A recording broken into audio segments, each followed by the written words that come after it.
Evangelho de João, capítulo 3, abre aí, meu irmão. Aliás, capítulo 4.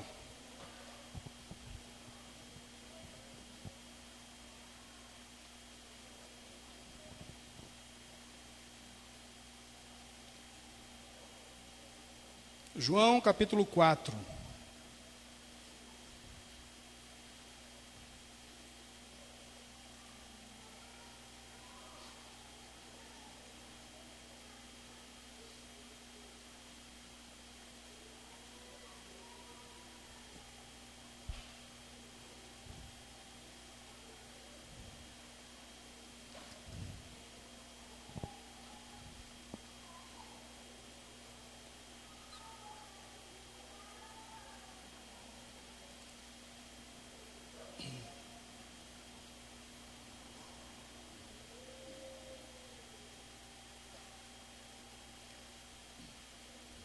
Você achou? Amém, glória a Deus. Quando Jesus soube que os fariseus tinham ouvido dizer que ele fazia e batizava mais discípulos do que João, se bem que Jesus mesmo não batizava, e sim os seus discípulos, deixou a Judéia, retirando-se outra vez para a Galiléia, e era-lhe necessário passar pela região de Samaria. Assim, Jesus chegou a uma cidade samaritana chamada Sicar, perto das terras que Jacó tinha dado ao seu filho José. Ali ficava o poço de Jacó. Cansado da viagem, Jesus sentou-se junto ao poço, e por volta do meio-dia, nisso veio uma mulher samaritana tirar água. Jesus lhe disse: dê-me um pouco dessa água. Pois os seus discípulos tinham ido à cidade comprar alimentos.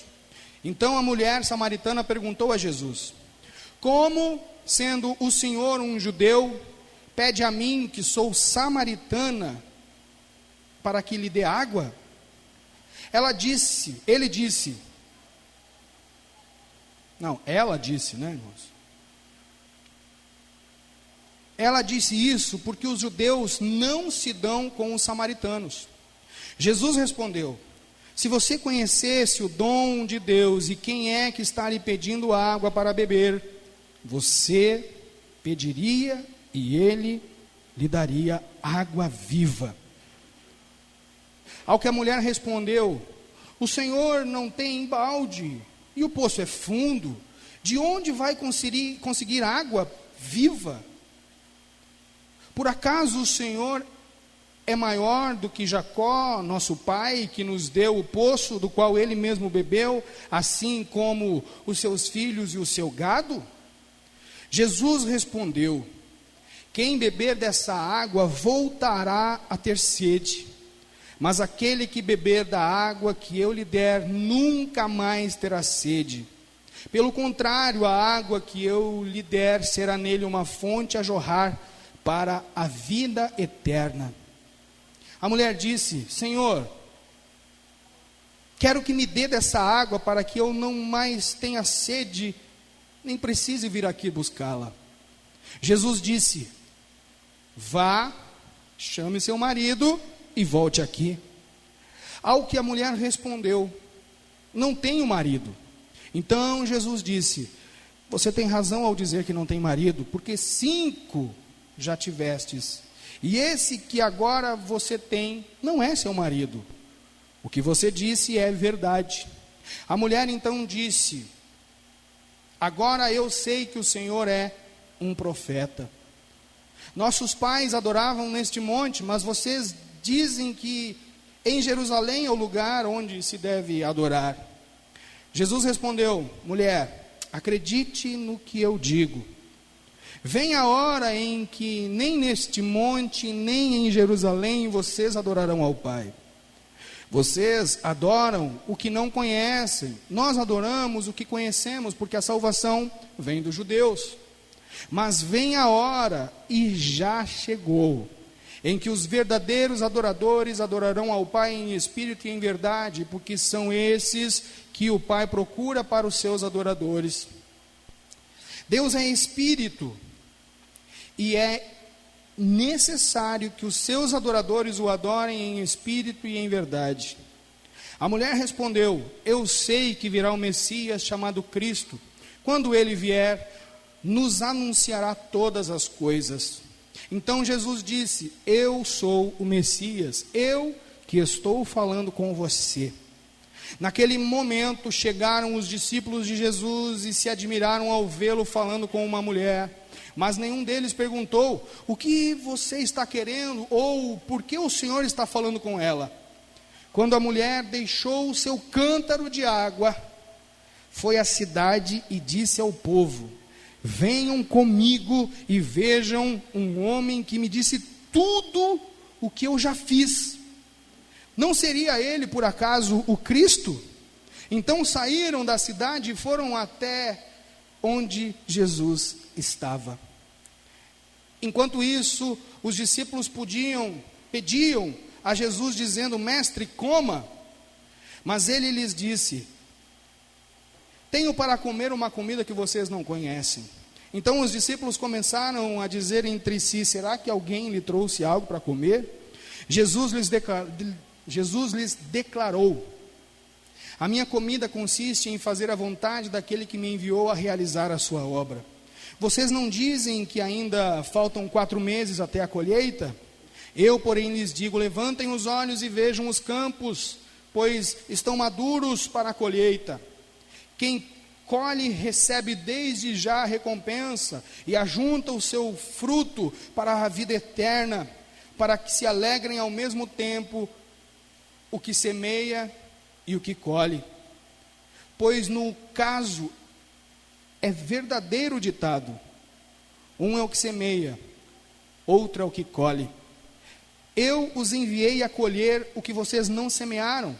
Outros trabalharam e vocês aproveitaram o trabalho deles.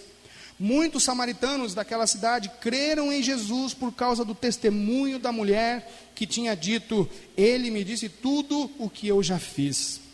Quando, pois, os samaritanos foram até Jesus, pediram-lhe que permanecesse com eles, e Jesus ficou ali 2 dias. Muitos outros creram nele por causa da palavra de Jesus.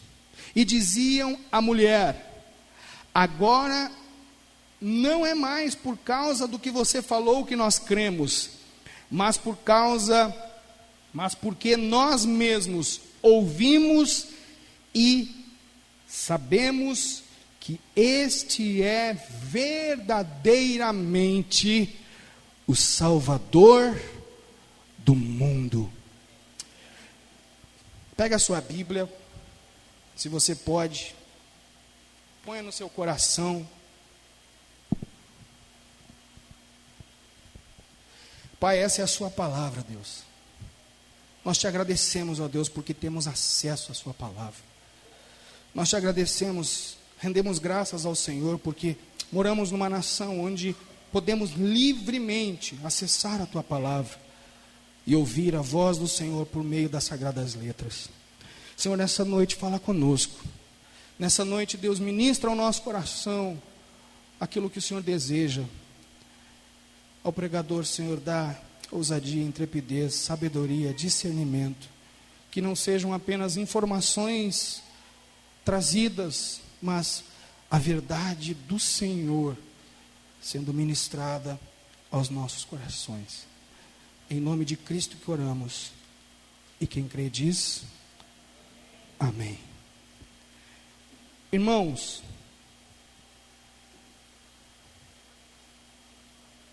esse texto é muito conhecido da igreja.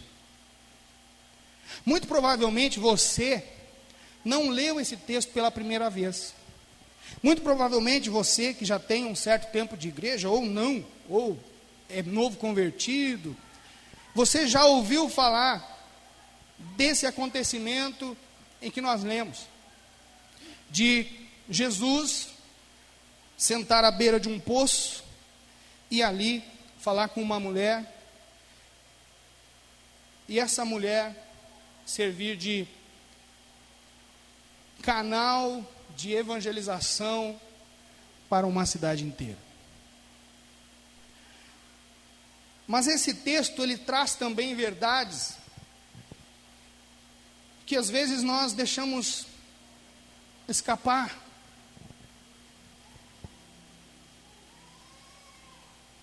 E uma dessas verdades que salta aos meus olhos quando eu leio esse texto é com relação à prioridade de Jesus. As prioridades de Jesus. Nós lemos que quando Jesus está próximo do meio-dia, passando por uma cidade, pela essa cidade de Sicar, claro, meio-dia é hora do quê? Do almoço, é hora de comer. Normalmente é assim com a maioria das pessoas, não é? Às vezes no domingo que a gente dá uma espichadinha e come 2 ou 3 horas da tarde. Mas o horário em que o estômago avisa que está na hora de comer é nas proximidades do meio-dia. E era exatamente próximo do meio-dia que Jesus estava ali naquele lugar. Os discípulos vão comprar comida. E quando eles voltam, Jesus está falando com a mulher. Jesus está ali ministrando ao coração daquela mulher. Ela sai para a cidade para anunciar, para chamar os outros e dizer: olha, tem um homem ali no poço que ele é profeta, ele talvez seja o Cristo. Aliás, eu até acho que ele é de fato o Cristo. Venham. Irmãos, enquanto ela foi na cidade, o texto diz que os discípulos de Jesus dizem a ele: Senhor, aqui tem um negocinho para o senhor comer, come. Jesus disse: não, a minha comida é outra, eu tenho algo para comer que vocês não conhecem. Não, Jesus, come. Não, obrigado, eu estou de boa, estou legal. A minha comida é fazer a vontade daquele que me enviou. A prioridade de Jesus era cumprir integralmente o ministério para o qual ele foi enviado do céu pelo Pai, como nós já sabemos, João 3,16, um capítulo antes, o versículo mais conhecido do Novo Testamento, que você certamente sabe de cor, porque Deus amou o mundo de tal maneira que deu seu Filho unigênito para que todo aquele que nele crê não pereça, mas tenha a vida eterna. Jesus foi enviado para trazer vida eterna. Jesus, o unigênito de Deus, ele foi, como Paulo fala em Filipenses, no capítulo 2, ele se despiu da sua glória, ele deixou a sua glória e assumiu forma de servo, para que ele, a partir da sua obra de redenção na cruz do Calvário, trouxesse a mim e a você perdão completo. Mas a missão de Jesus era sim a redenção, a obra da cruz, mas no meio do caminho, a prioridade de Jesus era a manifestação do reino nos corações aos quais ele cruzava. Você vai lembrar comigo, Marcos capítulo 2, Jesus, depois de uma sessão duradoura de curas, milagres, libertação, Jesus se retira. A sogra de Pedro foi curada. Jesus se retira e vai orar. E quando então os discípulos acham ele no iniciozinho da manhã, alguém diz para ele: Jesus, tem muita gente aqui precisando de cura, precisando de libertação, tem muita gente aqui precisando aqui de um milagre. E Jesus disse: não, deixa essas pessoas, vamos para outra cidade, porque eu fui enviado para proclamar o reino dos céus. Então a prioridade de Jesus, preste bem atenção, meu irmão, talvez você se decepcione. A prioridade de Jesus na sua vida, na minha, não é necessariamente curar você, não é necessariamente fazer um milagre criativo em você, mas é fazer com que você se arrependa, creia na obra dele e seja salvo. por essa prioridade, Jesus para tudo. Jesus para tudo. Jesus muda o curso da caminhada dele. Jesus estava saindo da Judéia. Jesus estava no norte. Imagina que esse eixo da cruz aqui seja Israel. A Judéia ficava mais ou menos aqui assim. Você também pode dar um Google aí, bota aí Judéia, mapa. Não agora, depois, você vai ver como é que é o negócio lá. A Judéia, a Galileia. Só que entre a Galileia e a Judéia ficava a província de Samaria. E Jesus sai da Judéia e vai para a Galileia. Só que em Samaria, ou na província de Samaria, Jesus encontra essa mulher. E o texto diz que ele ficou mais 2 dias. 2 dias. Porque a prioridade dele é redenção, salvação, vidas indo à eternidade com Deus. Por que Jesus saiu da Judéia? Por que Jesus decidiu sair da Judéia? O texto é claro. Os fariseus tinham ouvido falar que Jesus estava fazendo mais discípulos do que João Batista, batizando mais pessoas do que João Batista. Irmão, eu vou agora, preciso que você preste um pouquinho mais de atenção. Porque, irmão, sempre vai ter um fariseu na história. Sempre vai ter um fariseu. Pastor, quem são os fariseus? Ou quem eram os fariseus? Hoje não existe mais fariseu, tá? Hoje existem apenas cristãos que tipificam as atitudes dos fariseus. Ou seja, eles agem da mesma maneira que os fariseus agiam. Quem eram os fariseus? Bom, para compreender, nessa época existiam 4, o nome não é facção, mas 4 partidos religiosos, para você entender bem. 4 grupos religiosos na época: os essênios, os zelotes, os saduceus e os fariseus. Eram como se fossem as denominações daquela época, para você clarificar na sua mente. Os essênios, eles eram pessoas que ficavam mais nas cavernas, eram pessoas mais voltadas ao estudo, eles ficavam mais gastando seu tempo com erudição e cabala e uma série de coisas. Os zelotes, eles eram os revolucionários. Os zelotes eram aqueles que pegavam espada e iam, queriam porque queriam, em nome de Deus, fazer a coisa acontecer.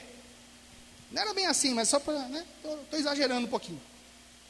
Os saduceus, aí os mais com cara de crente mesmo, eram os saduceus e os fariseus. Eles até que eram bem parecidos. A diferença é, os saduceus, eles não criam no sobrenatural. Eles criam que Deus é Deus, governador, soberano de todo o universo, mas eles não criam na ressurreição dos mortos. Para eles, para o saduceu, era impossível Deus ressuscitar um morto. Para eles era impossível que anjo descesse e falasse com uma moça de 15 ou 16 anos e dissesse: olha, você vai dar à luz ao Filho de Deus, o nome dele vai ser Emanuel, Deus conosco. Para eles era impossível que isso acontecesse. Já os fariseus não, os fariseus eles criam em anjo, eles criam na ressurreição dos mortos, mas eles, assim como os saduceus, na sua maior parte do tempo, eles, como o próprio Jesus, por meio dos evangelhos você consegue perceber, eles impunham cargas pesadas ao povo, mas eles próprios não cumpriam. Eles mesmos, como Jesus chamou eles algumas vezes, vocês são sepulcros caiados, bonitinho por fora, podre por dentro. Irmão, você, assim como eu, você crê em anjo? Amém? Você crê na ressurreição dos mortos, que Deus é poderoso para ressuscitar morto? Amém? Cuidado, irmão, você pode ser um fariseu. Você pode ser um fariseu. Avalie a sua atitude. Avalie a sua atitude. Sou eu que vou dizer que você é fariseu? Não, eu não, meu irmão. Eu amo você. Eu amo a sua vida. Mas os fariseus criam em anjos, os fariseus criam na ressurreição dos mortos, só que eles viviam apenas de aparência. Eles não tinham sinceridade, pureza na sua devoção a Deus. Eles apenas eram uma casca. Eles apenas eram aquilo que parecia, mas no fundo, eles não eram nada, não eram nada daquilo. E estes homens, este grupo religioso, já havia complicado um pouco a vida de João Batista. E agora Jesus estava fazendo mais discípulos do que João Batista.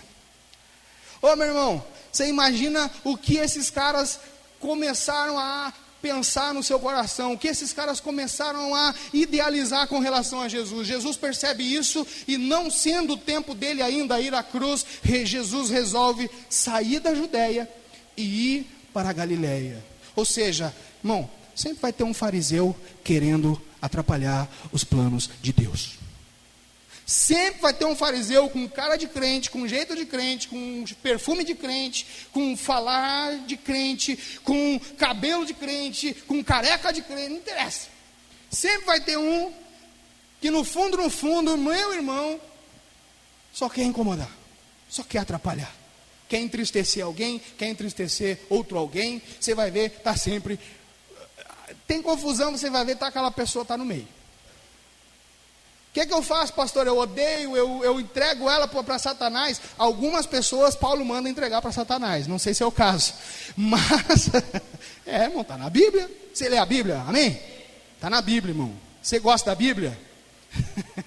Não precisa não chegar a esse ponto, não. É isso aí, meu irmão. Não faz isso. Ora, pede para Deus mudar o coração dela. Pede para Deus mudar o coração. Deus, muda o quadro, muda a situação. Irmãos, e Jesus então sai da Judéia e passa pela cidade de Sicar. Meio-dia, bate fome, está na hora de buscar comida. Jesus diz para os seus discípulos: vou ficar. Jesus senta no poço, eles vão, chega uma mulher. Agora pergunte para você mesmo, o que uma mulher fazia ao meio-dia, num lugar quente, com um cântaro para buscar água, num lugar fora da cidade? Irmão, não era assim que nem você vai no fundo do seu pátio, quem tem poço. Hoje com poço artesiano só liga um botão e o negócio jorra lá na caixa d'água. Não era assim não, meu irmão. Tinha que andar alguns quilômetros até o lugar onde tinha um poço, porque Israel é um lugar muito seco. Não é todo lugar que tem veio d'água. Não é todo lugar. E naquele lugar tinha, e a mulher foi. Agora, meio-dia, sol a pino, clima desértico, fazendo força com água. Por que uma mulher foi buscar água ao meio-dia? Porque ela não queria ver ninguém. Porque ela não queria cruzar com pessoas. Porque ela não queria se reunir com ninguém. A história dela era uma história complicada. Uma mulher desonrada. Uma mulher com uma história de vida completamente difícil. A gente não tem detalhes sobre a vida dela. Nós não temos... A Bíblia não nos dá muitos detalhes, muita riqueza de detalhes sobre quem era essa mulher, se ela era ou não era uma meretriz, uma prostituta. Por que ela teve 5 maridos e já estava no 6º? Talvez tenha sido repudiada. E meu irmão, para alguém, para uma mulher, o fato de ela ter sido devolvida, repudiada pelo marido, era algo de extrema vergonha. Uma mulher que foi devolvida pelo marido, ela não teria sustento. Mas Jesus estava ali. Agora perceba que Jesus puxa assunto. Mas você reparou no texto que diz que ela era samaritana. E Jesus é judeu. Os judeus e os samaritanos não se davam. Quase que como o Brasil e a Argentina. Estou brincando. Mas é mais ou menos isso. Tipo os chimangos e os maragatos. Os velhos aí. O pessoal não quis levantar a mão, mas eu sei que você sabe. Os chimangos e os maragatos, né?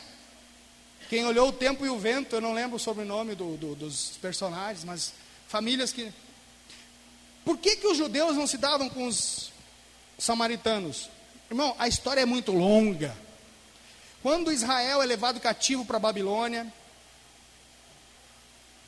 Jerusalém e as cidades ficam ali meio que desertas. Os assírios, anos depois, mandam pessoas pagãs, de civilizações pagãs, mandam habitar, enviam para que habitassem aquela região.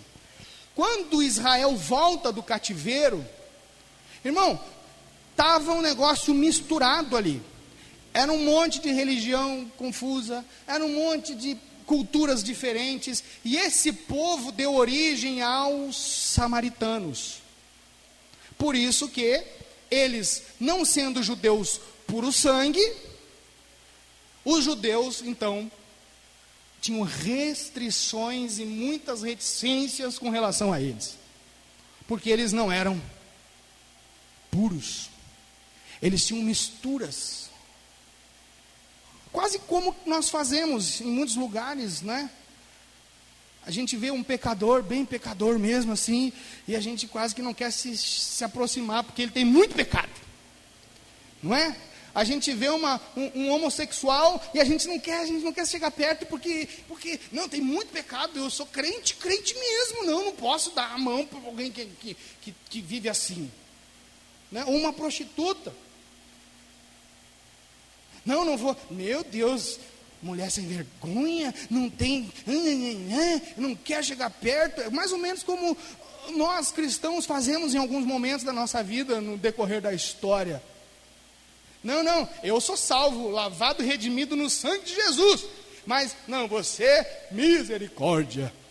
Meu irmão, abraça a criatura, Jesus te ama, o teu pecado não me interessa, eu sei o que Jesus pode fazer na tua vida, eu sei que Jesus pode transformar tudo, assim como me transformou. Talvez você nunca tenha sido gay, talvez você nunca tenha sido prostituta, mas, meu irmão, talvez você tenha sido um baita do mentiroso, talvez, minha irmã, você tenha sido uma baita de uma fofoqueira, e o pecado é o mesmo, causa confusão, é pecado. Amém? É que tem uns que a gente socialmente seleciona. Mas, irmãos, essa mulher estava ali.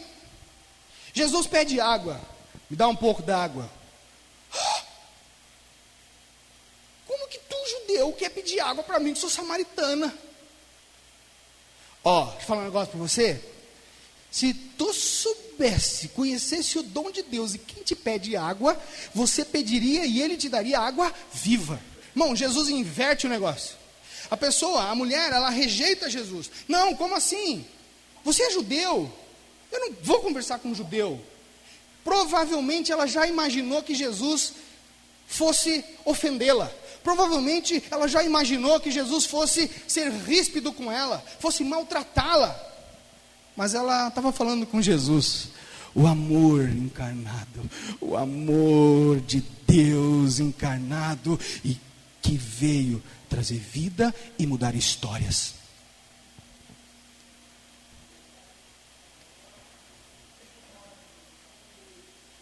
Me dá um pouco d'água. O senhor é judeu, eu sou samaritano, a gente não pode conversar. Eu tenho água viva para você. Senhor, me dá dessa água para que eu não precise voltar aqui. Irmãos, ela não estava interessada de fato na proposta real de Jesus. O que ela queria era apenas se livrar da necessidade de ter que ir buscar água num horário alternativo, porque ela não queria cruzar com ninguém, porque muito provavelmente ela já teria sido ofendida, muito provavelmente alguém já devia ter olhado para ela com cara torta. Ela teve 5, já está no 6º marido, essa mulher não vale nada. E então ela não queria cruzar com pessoas. É o famoso, dava aquele balão, né? Dava um balão para não ter que cruzar com ninguém.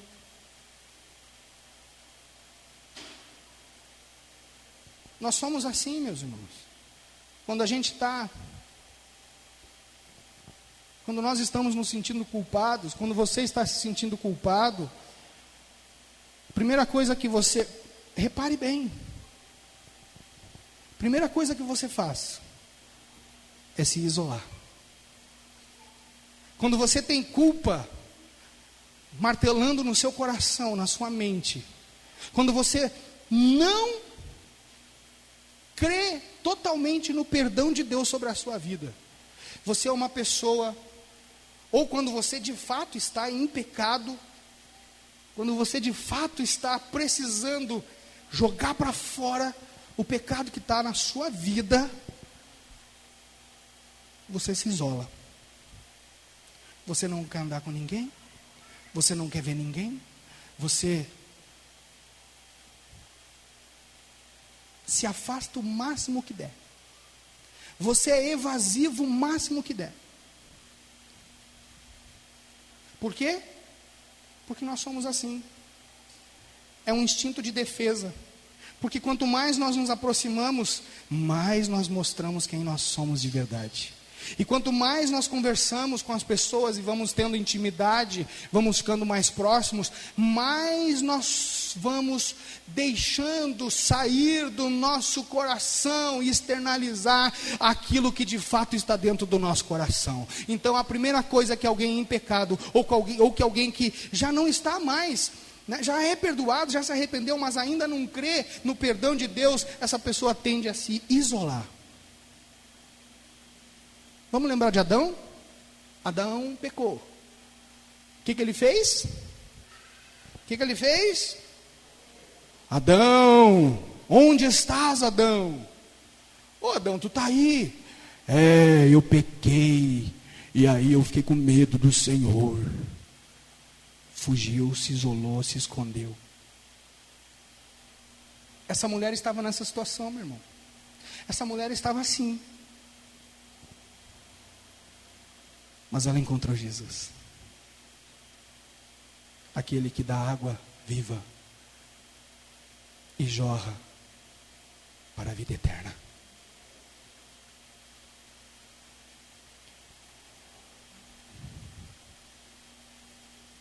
Eu tenho água viva.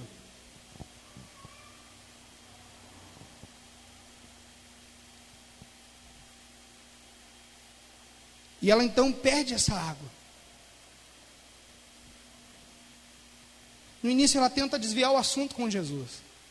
Você não tem condição de tirar água. Você não tem balde, você não tem dinheiro, eu que sou bom, eu que tenho. Quem tem as ferramentas aqui sou eu estou no controle da situação. Jesus inverte. Se tu soubesse com quem tu está falando, você pediria água e ele te daria.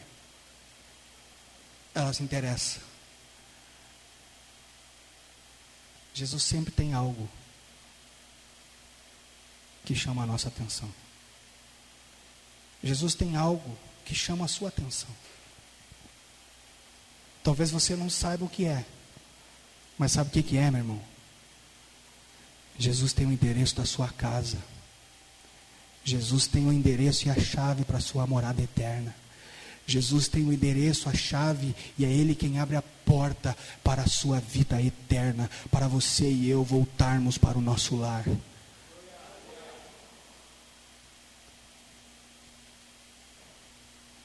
Ela pede a água.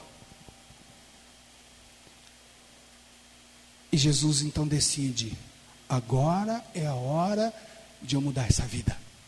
Agora é a hora de eu curar essa mulher. Agora é a hora de eu restaurar a vida dela. Agora é a hora de eu transformar a história dela por completo. Agora é a hora de eu fazer com que essa mulher deixe de fugir das pessoas e passe a ir até as pessoas para proclamar as verdades do reino de Deus.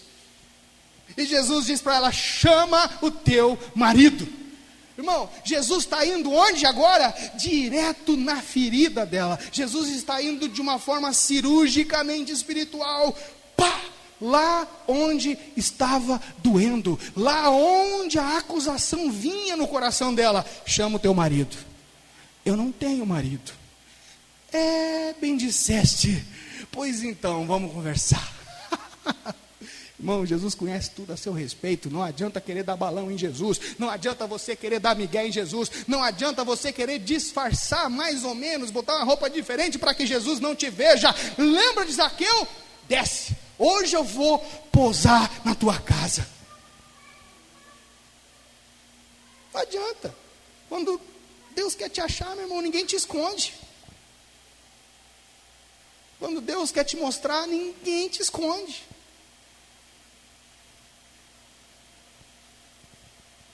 Jesus foi certeiro.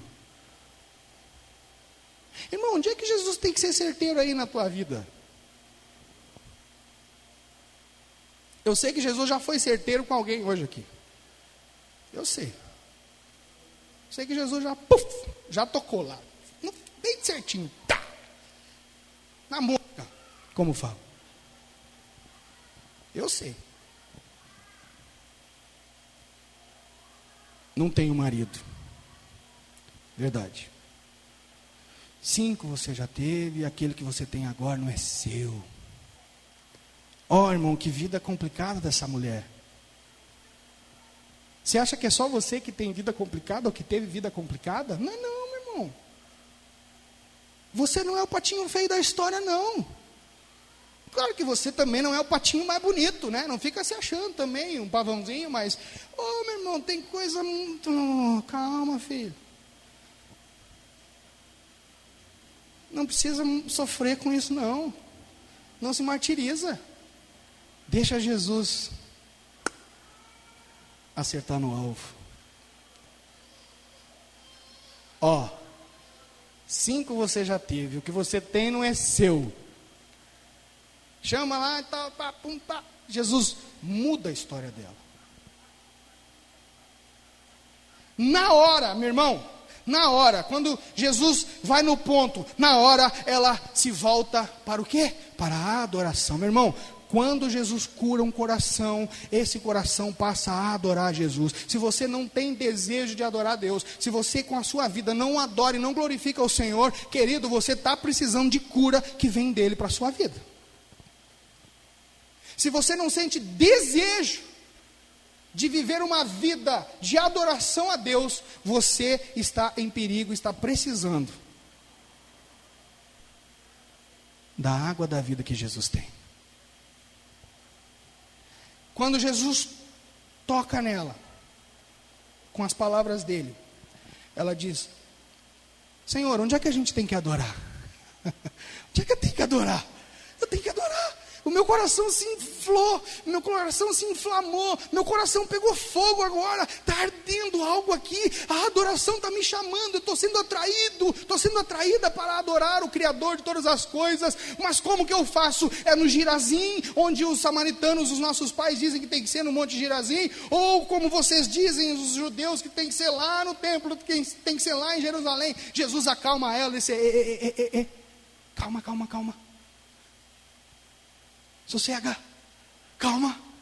Não precisa ser nem no Girazim e nem lá no templo, sabe por quê? Porque vai chegar a hora. Aliás, até já chegou, que aqueles que adoram o Pai vão adorar Ele em espírito e em verdade, vão adorar Ele com o coração. Não precisa ser num lugar específico. Apenas adore com o seu espírito, mas de forma verdadeira, não apenas com um ritual religioso, mas de um coração derramado aos pés daquele que tudo é.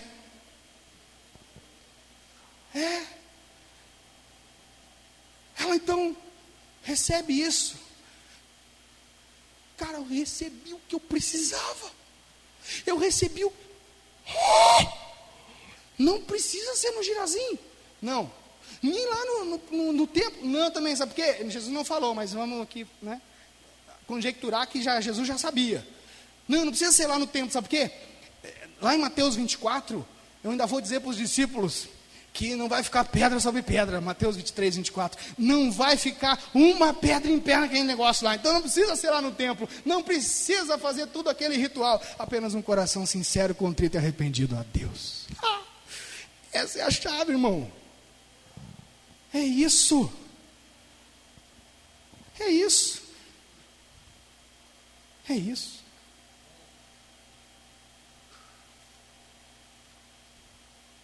Vamos fazer aquele negócio de culto evangélico? Vira para a pessoa que está do teu lado e diga para ela: é isso.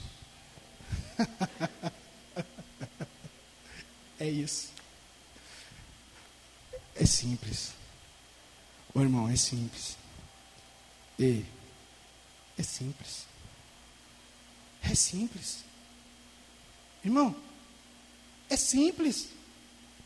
Ô irmã, é simples.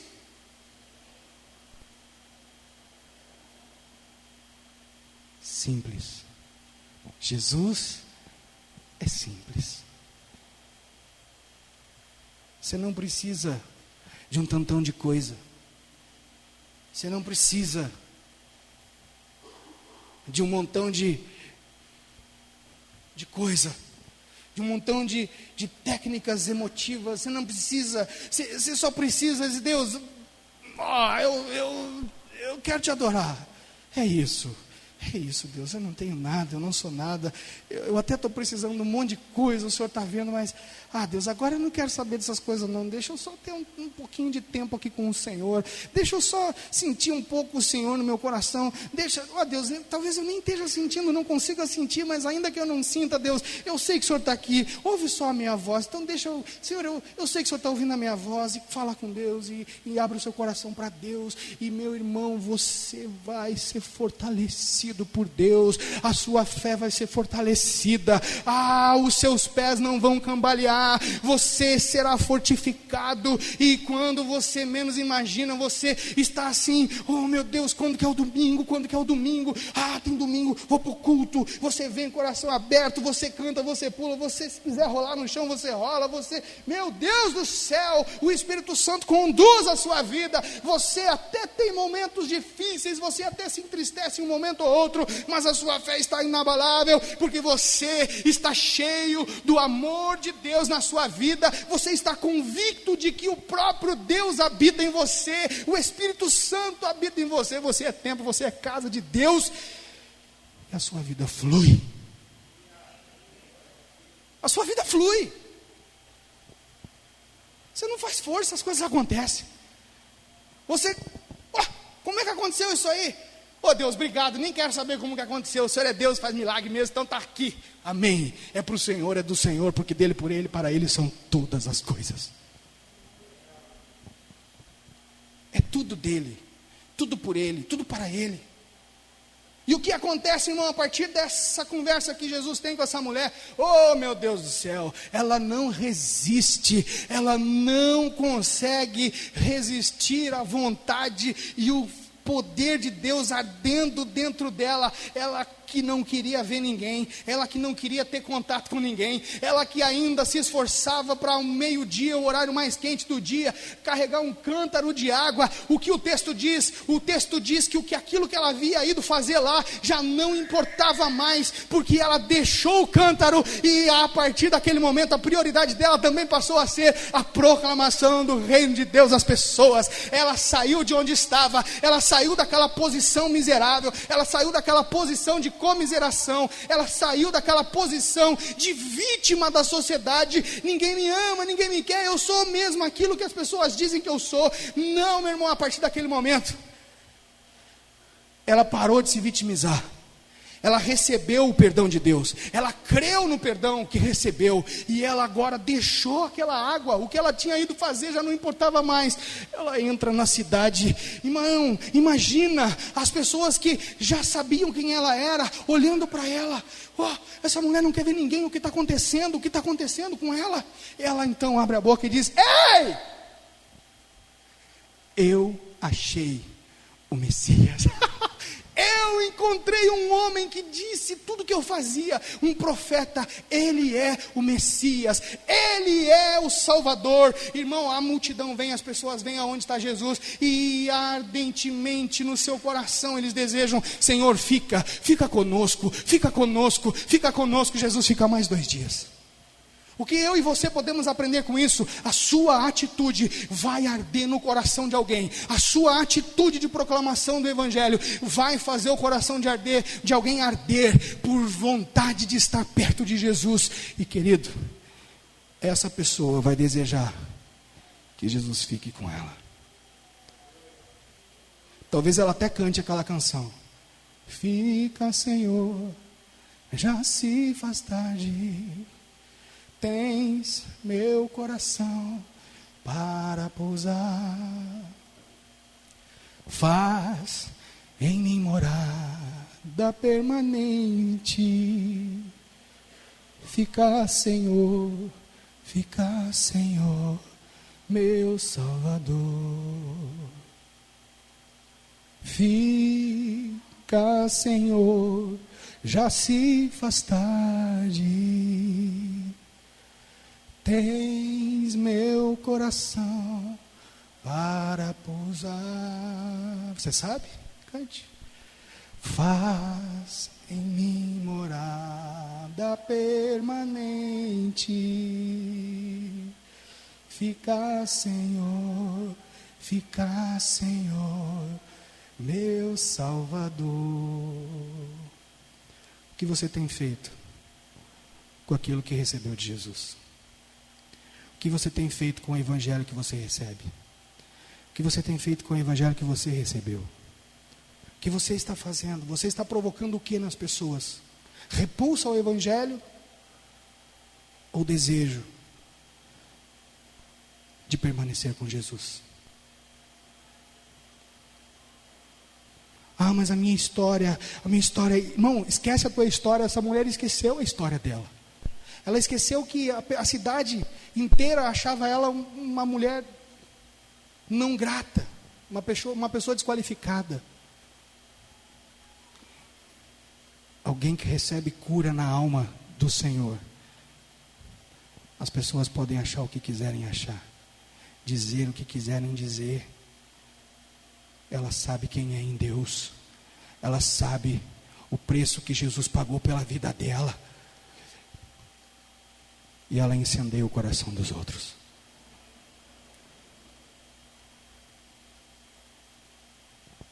Dois dias.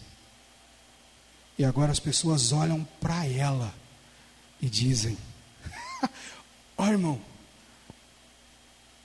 2 dias antes, essa mulher não vale nada. 2 dias depois, o que você disse era verdade. Esse homem é verdadeiramente o Salvador do mundo. A atitude de alguém diante daquilo que recebe de Deus faz as pessoas não apenas mudarem a opinião ao seu respeito, ou ao respeito dessa pessoa, mas faz também as pessoas terem certeza na sua vida, convicção de fé de quem é Jesus. Talvez aqui tenha um monte ou algumas samaritanas. Hoje é dia de deixar o cântaro de água de lado e entrar na cidade, testificando do amor de Deus sobre a sua vida. Fique de pé no seu lugar.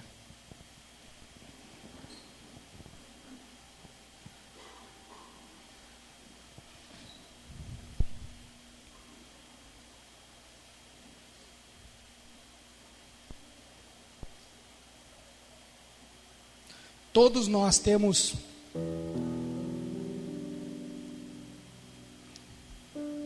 fatos da nossa história em que nós não nos orgulhamos. Todos têm.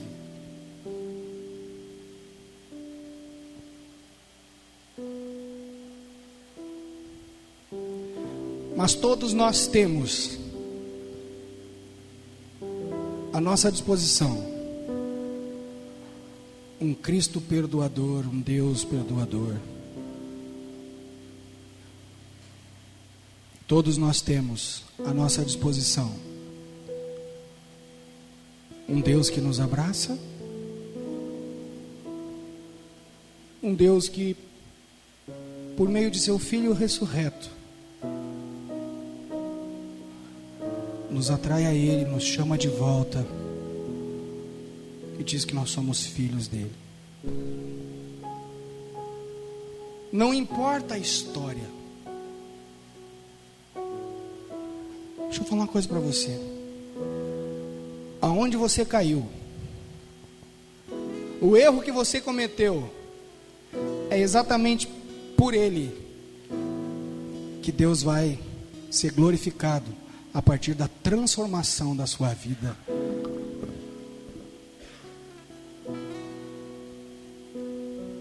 É onde você caiu, é daquele ponto que Deus pega você, muda você. Antes perdoa você e depois diz: esse é meu filho, nele ninguém toca. Essa é minha filha, nela ninguém encosta.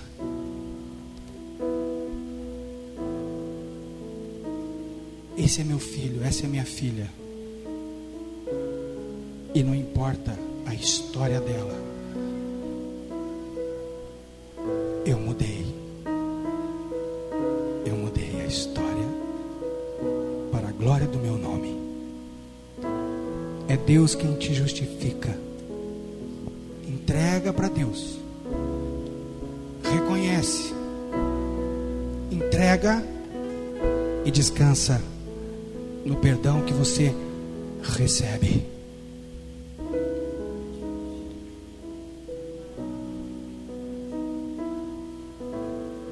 Fecha seus olhos, inclina a sua cabeça.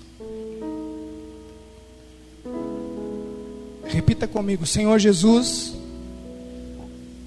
eu te entrego a minha vida, o meu coração, as minhas decisões, as minhas frustrações, a minha história difícil, os meus erros passados. Senhor Jesus, eu me arrependo dos meus pecados. Pode falar, meu irmão. Senhor Jesus, eu me arrependo dos meus pecados. Eu entrego ao Senhor a minha vida, a minha história, o meu ser por completo. Habita em mim e me transforma.